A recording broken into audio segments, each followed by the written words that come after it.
Espírito Santo, entra agora na minha casa e sela cada parede, cada porta, cada janela com teu poder. Todo espírito contrário, toda presença maligna, seja arrancada agora em nome de Jesus.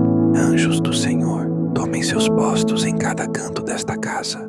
Fogo de Deus, queima tudo que não vem do céu. Nenhum mal prevalecerá aqui.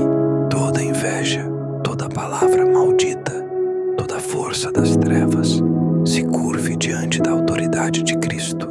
Minha casa é território santo, consagrada ao Altíssimo, blindada pelo sangue do Cordeiro, selada pelo Espírito Santo e protegida por legiões de anjos de guerra. Nenhum inimigo cruzará os limites desta morada. Aqui reina a paz, aqui habita a presença de Deus. Em nome de Jesus. Amém.